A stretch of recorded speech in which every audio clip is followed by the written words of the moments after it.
Hi guys, welcome back to Black Sheep Tarot, and I think I'm going to add spirituality and astrology to my title because I'm just getting into all the things. Now it might not just be a tarot channel, and as you could tell by the title of this video, we're going to talk about the law of attraction and manifesting and what I have learned and mistakes I have made and what I can share with you.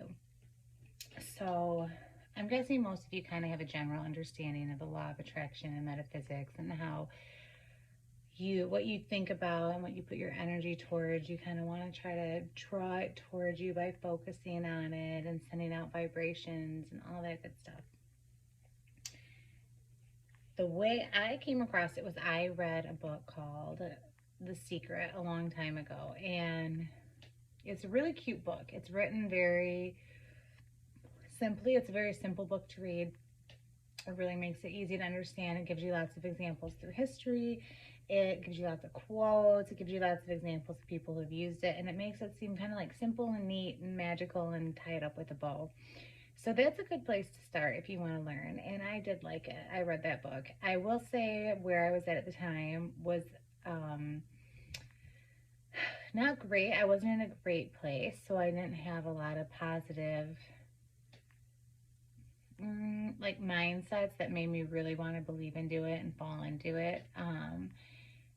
So I was a little hesitant, but I liked it. So I would like dip my toe in a little bit, and I actually would see results. And then what I would find is that I would like the fact that I found results, and I didn't have faith that the results were going to keep coming. So I would manifest a little bit so I could get excited and be like, oh yeah, look, I did it, it worked. And I want to leave it at that. I don't want to try it again and give it a chance to not work because I wanted to leave it on. It worked, yeah. So I did that for a while, which wasn't great because you just set yourself back, one step forward, two steps back. But you really have to examine your headspace when you start using the law of attraction. And that's the first thing I want to address. You can say or go through the motions of anything, but if your heart is not in it, as dumb and as silly as that can sound, if you have not really been in this mode for a while, it's true. The fairy tales are true. All those things are true. If you don't feel it in your heart and you don't believe it and you don't have the faith and you don't have all this stuff, it's going to be very hard to manifest. It does still work if you keep doing it, but it takes a really long time. It takes a really long time and a lot of energy and a lot of setbacks along the way. So you have to be ready to be in a headspace where you're going to believe it works. And you're going to believe it works even if it doesn't work the first time. And you're going to believe it works even when it doesn't work how you want it to. And you're going to believe it works even when it looks like it is not. And you think you can see examples everywhere that it's not working. You are going to have faith that you have the power to course correct to make it work. And you are going to have faith that those are the laws that the universe abides by. When you can be in that headspace, it's going to work a lot better for you. And to get in that headspace, I think you're going to want to read a lot of the books, watch a lot of the videos on YouTube, hello. And just what you'll see is there's a pattern through lots of different mediums, through lots of different successful people, through lots of different self-help channels that are all saying the same thing, maybe in different words, but they're all saying the same thing. And when I had to learn it the hard way. I had to see it for myself from all these different people and all these different channels for it to start slowly building up faith in me to believe in it. If you are a better person than I, you can just take my word for it or the word of the first person you heard it from and go from there. You're going to be doing yourself a big favor. Big favor. You will run into obstacles just because that's part of it. You still have to learn lessons. You still have to grow. There's some things that are just destined to happen to you, like the soul pact that you created before you came into this lifetime. That gets a little more into past lives and reincarnation and stuff like that. Maybe I'll make another video about that. But, look at that if you wonder what I'm talking about, if you're curious. So that's first, get your headspace there. Secondly, it's not just what you think consciously. your subconscious as well in the position you put yourself in. So I have manifested negative things for myself before, and you put yourself in this position where you're like, I would have never wanted this for myself, but really look, because you can manifest negative stuff. And here's what I did. When I was younger, my first marriage to my first husband was not a good marriage. He was very dysfunctional, without throwing someone under the bus. He was just very, very dysfunctional. Lots of things. Really bad husband, bad father, bad on me to keep having kids with him, but my kids are awesome, so it's okay. And we never had money. He was terrible with money. He blew all our money all the time. He just wanted to fight all the time. He had addiction struggles. He was always angry. It was always a problem. There was always something. And I was miserable. And I was just like, I didn't try to manifest a husband like this. I didn't try to manifest a life like this, because he wasn't like that when we first dated. And things were better, were different, and they just seemed to kind of, go down the tubes. But what I did manifest when I was younger, because I met him when I was 19, was a couple of things. Number one, I'm a very empathetic person, and I do like to help people I see in pain. That's different than being like, I kind of had a savior complex, I think. Like, I thought I could just, if I could just like get a hold of these people, I could save them. And then they're going to love me so much because I saved them, right? And I love them so much because I see in them what could really be there and what is really there and who they really are outside of their struggles. Okay, so I did tend to seek out people that I thought were troubled. And I think there's some value in that, because I think we do write off people who are troubled sometimes in our society. And it's important to understand that they're like that for a reason. And a lot of times all they do need is some help. Good. Like, have an open heart, love people. If you can help, but do not throw your whole being and your whole life into somebody else helping them. That's called being codependent. I didn't think I was, because I, hold on. Hi. Hey, beauty. Sorry to do something. Yeah, I'm doing a video. That's okay. This is my nice husband.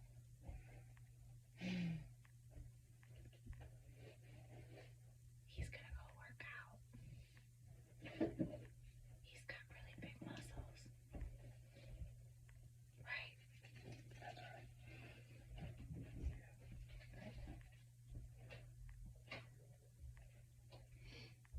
Maybe I'll edit that out, or maybe I'll leave that to make the point of what I'm coming up on. That's how I corrected my manifestation, and how you can too. But so anyways, I kind of found this person I had a connection with and had all these issues. But I'm like, you know what? If I had his life, been raised like him, I might have some of these issues too. He just needs someone to give him a chance, okay? So I attracted that to me. The other thing I attracted to me at the time was, I have an issue with being bored. I hate being bored. And I'm very ADHD. I like having things to do all the time. I'm always thinking. I'm not always doing. Sometimes I'll be on my couch, but I'm always thinking. I'm always planning. I'm always all these things. And when I was younger and I hadn't figured out a productive way to channel this busyness, this busy energy I had, I wasn't great at school, so I didn't continue school. I finished school. I went to beauty school. I was working. But when you're young and you're healthy and you have all this energy, working full time doesn't take all your energy. I was still kind of like, la, like, just, so I never liked negativity. I always liked harmony. I always liked people getting along. I always liked fun. However, I liked challenges and exciting things too. And so when I would get bored and there wasn't a great positive outlet for me that I was aware enough to look for, I would seek out chaos a little bit. And I hate to say that because it's so counterproductive to who I am, but this is what you really have to be honest about with yourself once you look at. As much as you maybe like harmony and think you hate drama, look at ways your behavior and your thought processes could be attracting. So I had to get real honest with myself and realize that I would choose chaos over boredom. And sometimes when those are my only options, instead of really being aware, like I am antsy right now, I'm looking for something to stimulate my mind. The first chaotic situation that comes up is not something I have to jump into. Find a productive place to put this energy. It comes with wisdom and age and all those things. But when I was young, I didn't have it yet. I hadn't read all the books. I hadn't learned all the things. I didn't have a YouTuber like me to tell me these things. So between my craving for chaos and my kind of like Captain Save-A-Ho tendencies, I ended up in a very chaotic relationship with someone who definitely needed to be saved, and a little bit of karmic lesson along the way. I could not save him. Nobody could save him. There are people who cannot be saved. That doesn't mean don't be kind, but just saying. And this hasn't made me cold. I still go out of my way for people, and I think that there needs to be empathy for people who end up becoming certain ways because of things that happen to them. That, you know, quit being a Judge Judy, because you'd probably be that way too. But you cannot save everybody, and it can't be your mission or your purpose. Cannot. So I really had to learn that one the hard way. And I will tell you, I was never bored again because I was exhausted and drained, and every milliliter of my energy was sucked dry by this relationship and this life that we had. Interestingly enough, I manifested, this is things I manifested from my childhood. I always wanted 3 kids, 2 boys and a girl, and I just always pictured myself with that pictured it. And that is what we ended up with, 2 boys and a girl. And I had such endurance for chaos, I guess, because I did hate being bored, that I stayed long enough to have 3 kids in that situation.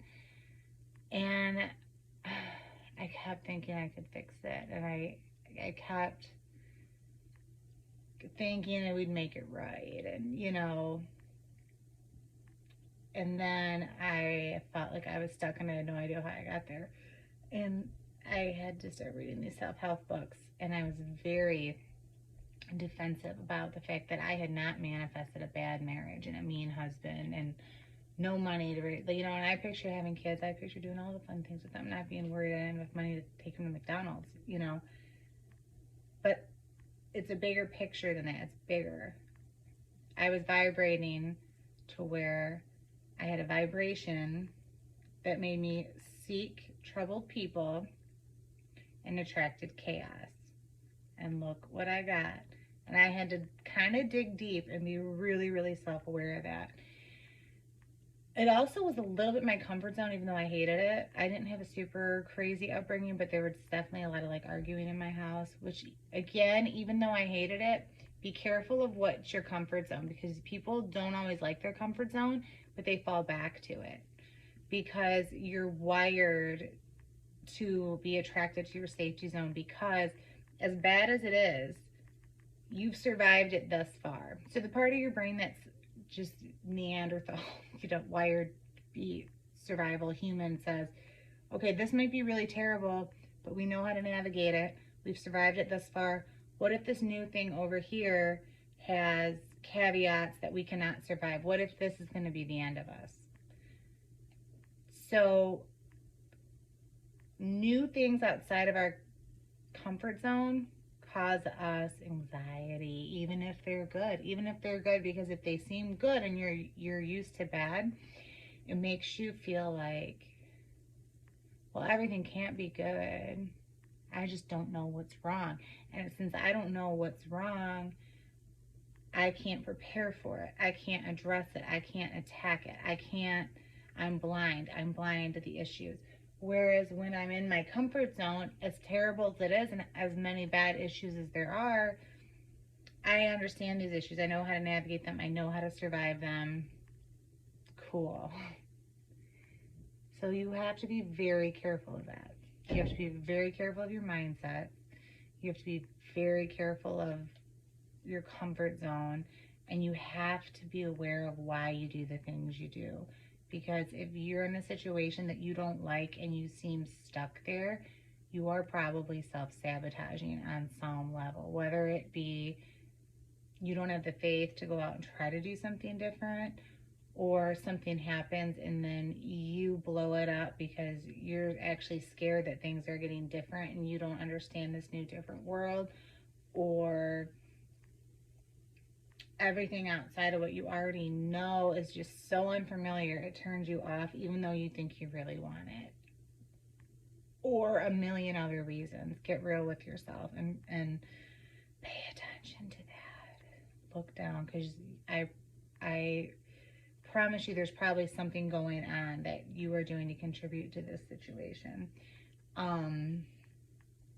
Like I said, of course, some things are just going to happen. Life's not perfect for anybody. But if you're in a situation that you seem stuck in and you're trying to get out and you're wondering how or why you manifested it, really look at yourself. Okay. So then I started trying to manifest different things. Okay. And it was slow. I did it, but it was slow. I manifested while I was taking action, because you have to take inspired action, like what you feel like you need to do to accomplish what you're trying to manifest. So I did file for divorce. I did all the things I had to do to kind of get my children and I in a different situation. And it was hard. And for a while, it felt like we were in a worse situation that we started with. So have some foresight. Look at your whole path. You might have to take a path that is harder than where you're at to get to a better end result. And that was the case, but I just knew I couldn't go back to where I was at and what I was doing, and I stayed the course and I continued manifesting, and slowly but surely I manifested stability. I manifested work for myself to where I was able to work less but make more money with the type of work I was doing. I manifested a wonderful husband who's also a wonderful father to the kids. I manifested probably like not my dream house as far as like a mansion on the water in SoCal, but like my dream house as far as like what was realistic for me, like in my area, in like my socioeconomic surroundings, like where, like what seemed realistic to me, my dream house version of that. I manifested that. And I did all these things, and I manifested my health. I developed a really bad autoimmune disease, and I did a lot of stuff to try to manifest better health. And I did it all. I did it all. But it took 7 years, and that's a long time. It felt like it wasn't happening. It isn't until I sit down and look back at all the things I was trying to manifest, and I'm like, yeah, I got that. Wow. And so it worked 100%. I had to stick with it, and it took a long time, but it worked. Sorry, my video cut off right there. I don't know why or how. It wasn't until I went back and played it and saw that it cut off right there. I was almost done though, so I can get to the point. And I think it's all right because I found a better camera angle, and I think I look better now from this angle for the rest of the video. So that's good. Yeah, so anyways, it took me a long time to manifest those things when I was in a bad place. I stuck with it. I did it. Every single thing that was on my list with manifesting and inspired action, I did it. But now that I'm in a good place, I can manifest things quicker. I'm noticing when I manifest, things become much quicker. And why that is because I'm in a better place. I'm giving off better vibrations. I'm more positive. I don't have any desperation associated with it. I'm not desperate for it. I'm not giving off vibes of desperation, vibes of lack. I'm only giving off positive vibes, and that's causing things to come more quickly. And it's a little bit unfair because it's very hard to exude those vibes genuinely when you are in a place where you're scared, or you're in a place where you might not have what you need. It's really hard to do that. And so I'm not even really trying to like come at you like, this is what you need to do, because I couldn't really do it. It took me forever to manifest when I wasn't in a good place, even though I stuck with it. But you could be better than me. You could be better than me, and you can put yourself in that place where everything is okay and everything is stable, and now everything else is just icing on the cake. You know, everything, you have all your needs, you're secure, you're happy, and now all your wants, they're just icing on the cake. And get yourself in that state where none of the negativity from your outside world is affecting your zen and your inner being, and just exude that, and you're gonna be able to manifest so much quicker. And it's an interesting thing that I've learned, an interesting pattern that I've picked up, but it's true and it works, and that's it. So have a good night. Bye. Or day or morning. I don't know when you're gonna watch this. It's nighttime for me now. Bye.